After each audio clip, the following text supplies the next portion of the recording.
Hey everyone, I'm Sarah, a 28-year-old single mom just trying to keep it together. I live in a tiny apartment with my adorable 2-year-old daughter, Lily. She's the light of my life, but being a single parent, it's no joke. I'm working my tail off as a waitress, barely scraping by. But I'd do anything for that little munchkin. Then there's my big sister, Jessica. She's got it all figured out, fancy lawyer job, big house, and a husband named Mark who seems like he stepped straight out of a romantic comedy. I'm not gonna lie, sometimes I look at her life and feel like a total mess in comparison. Sarah, honey, how are you holding up? Jessica asks as she swings by my place one afternoon. She's all put together in her designer suit, not a hair out of place, while I'm elbow deep in dishes, with Lily clinging to my leg. Oh, living the dream. I laugh, trying to sound more upbeat than I feel. Jessica gives me that look, a mix of pity and concern. Why don't I take Lily for the weekend? She offers. You could pick up some extra shifts, maybe have a little time for yourself. I hesitate. I hate asking for help, but extra cash would be a godsend. You sure? I don't want to impose. Don't be silly. Mark and I love having her over. It'll be fun. Jessica insists, already scooping up Lily, who giggles and plants a sloppy kiss on her aunt's cheek. Thanks, Jess. You're a lifesaver, I say, feeling a wave of gratitude. Sure, Jessica's life seems perfect, but she's always had my back. As she's packing up Lily's things, Jessica turns to me. Hey, can I borrow your phone charger? Mine's been acting up. Yeah, no problem. It's in my purse on the kitchen table. Help yourself, I call out as I wrestle Lily into her jacket. I hear Jessica rummaging through my purse, and a tiny voice in the back of my head whispers that it's odd she didn't wait for me to grab it. But I brush it off. She's my sister, for crying out loud. Later, after they've left, I flop onto the couch, enjoying the rare silence. I should be cleaning or prepping meals, but instead, I find myself scrolling through Jessica's social media. Vacation pics, work achievements, lovey-dovey posts with Mark. It's like a highlight reel of the perfect life. I sigh, trying to squash the jealousy bubbling up. Get it together, Sarah, I mutter to myself. Jessica's worked hard for what she has, and she's always there for me and Lily. As I'm lost in thought, my phone pings. It's a text from Jessica. * Lily's having a blast. Don't work too hard this weekend, sis. Love you both. * I smile, feeling a mix of emotions. Grateful for the help. Missing my baby girl, and yeah, still a little envious. But mostly, I'm just glad to have Jessica in my corner. A week flies by, and I finally get around to cleaning up the disaster zone that is my apartment. Lily's toys are everywhere, and the laundry pile could probably dress a small army. As I shove things into closets, don't judge, I spot Jessica's designer purse on the coffee table. How did I miss that?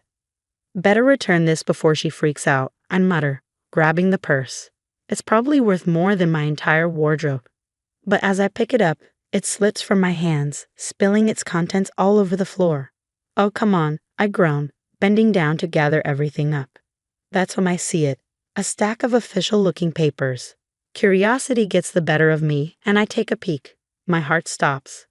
These are adoption papers, with Lily's name on them. What the?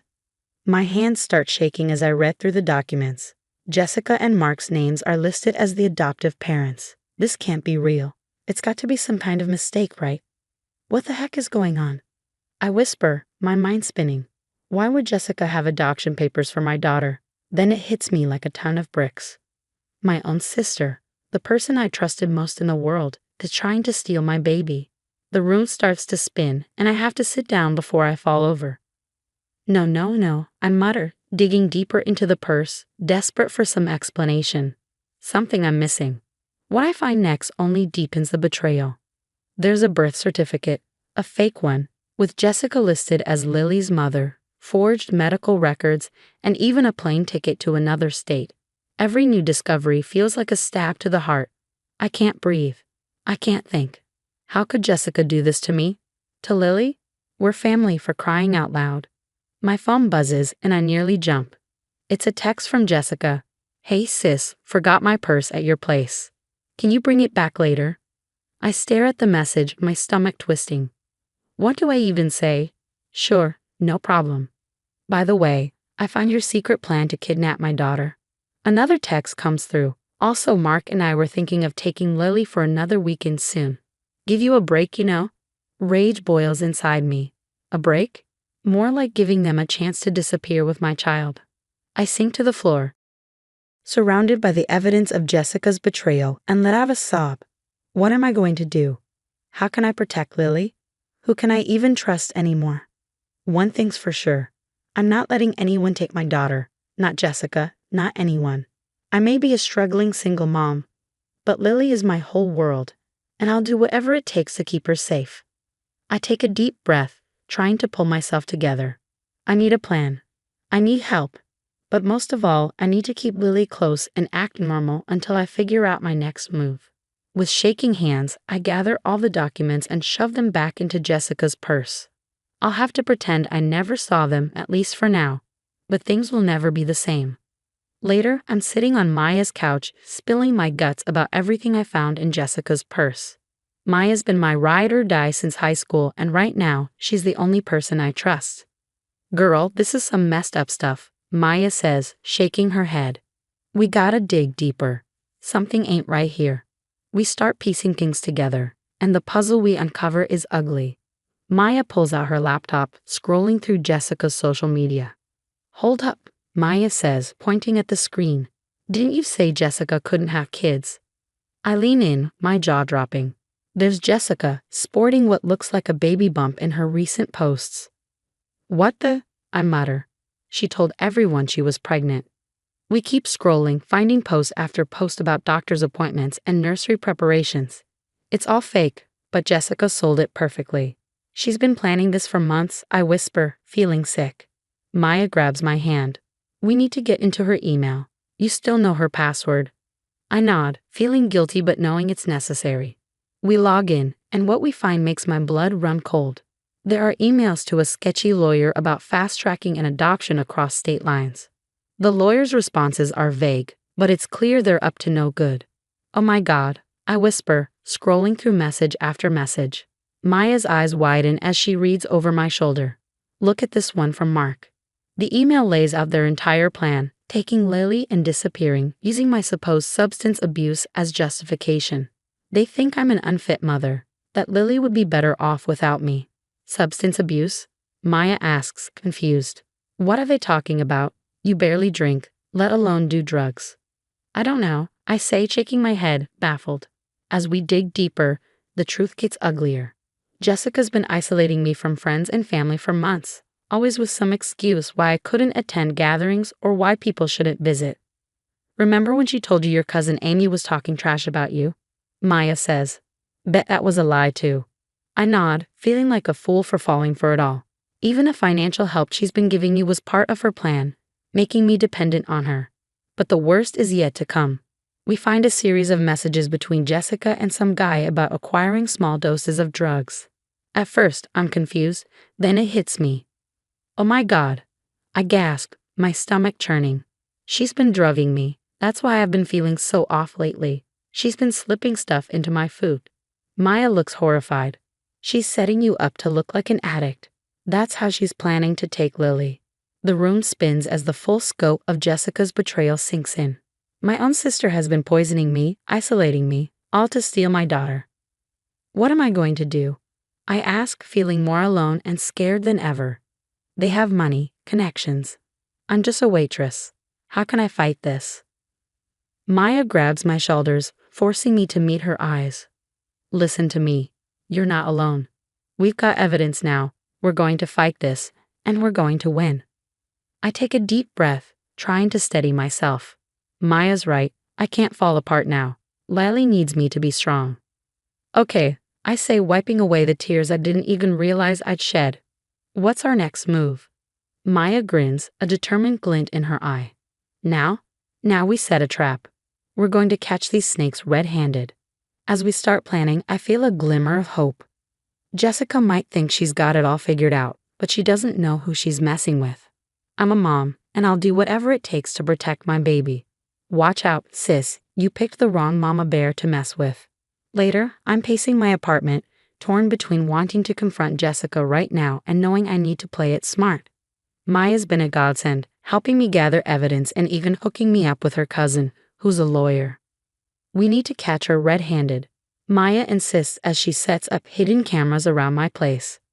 Your word against hers won't be enough. I nod, feeling sick the day Jessica calls, offering to babysit again. I force myself to sound normal. That'd be great, thanks, sis. When she arrives, I kiss Lily goodbye, praying it'll be the last time I have to leave her with that snake. Hours later, Maya and I huddle over her laptop watching the footage. My blood boils as we see Jessica rifling through my things, making a call in hushed tones. It's all set for next week, she says into the phone. Sarah doesn't suspect a thing. I clench my fists, fighting the urge to confront her immediately, but I know we need more. The next day, I invite Jessica over for coffee, my phone secretly recording in my pocket. We chat casually until I drop the bomb. Hey Jess, you know that bag of old clothes in my closet? I was thinking of donating them to that women's shelter, the one that helps moms escaping abusive situations. Jessica tenses up. Oh, I don't think that's a good idea, she says quickly. Those places attract unstable people, drug addicts and such. I press further, and Jessica takes the bait, launching into a rant about how those women are unfit mothers and how their kids would be better off adopted by stable families. It's all I can do not to scream at her, but with this, we finally have enough. The stage is set for the final showdown. I invite Jessica, Mark, and a few family members over for dinner. My hands shake as I set the table, but I'm ready. As everyone digs into dessert, I clear my throat. I have something I need to share with all of you. I lay out everything, adoption papers, the fake pregnancy, the poisoning. I play the recordings, and the room erupts in chaos. Jessica jumps up, her face pale. She's lying. Sarah's unstable. She's on drugs. But Mark's expression tells a different story. Jessica, what have you done? He whispers, looking horrified. Turns out, Jessica had been manipulating him too, feeding him lies about my non-existent drug problem. He had no idea about the forged documents or the poisoning. As the truth sinks in, Jessica completely unravels. It's not fair, she screams. I deserve that baby more than her. I'm successful, unstable. Why should she get to have a child when I can't? Everyone watches in shock as Jessica rants, her jealousy and resentment pouring out. It's like watching a stranger wear my sister's face. The police arrive, and Jessica is hauled away, kicking and screaming. I collapse into Maya's arms, exhausted but relieved. The next few weeks blur with police statements and court appearances. I file a restraining order against Jessica, who now faces a laundry list of charges. Slowly, I start rebuilding my life. Family members and old friends reach out, apologizing for believing Jessica's lies. It's hard, but I'm working on forgiving them. Months later, I'm pushing Lily on a swing at the park, finally feeling like we can breathe again. Maya sits nearby, watching us as always. Higher, Mama, Lily squeals and I laugh, pushing her towards the sky. As I watch my daughter soar, I think about everything we've been through. It's been hell, but we made it. Jessica's toxic influence is gone, and for the first time in a long time, I feel hopeful about our future. I may not have the perfect life or all the answers, but I've got my daughter, true friends, and strength I never knew I had. And you know what? That's more than enough. The stories come to an end, but now I've got a question for you. If you were in my shoes, would you ever be able to forgive Jessica? Or is some betrayal just too deep to come back from? Drop your thoughts in the comments below. I'm really curious to hear what you do in this situation. If you enjoyed this wild ride, don't forget to hit that like button and subscribe to the channel for more intense stories like this one. Your support means the world to me and helps me keep sharing these experiences. Thanks for listening, and I'll catch you in the next video.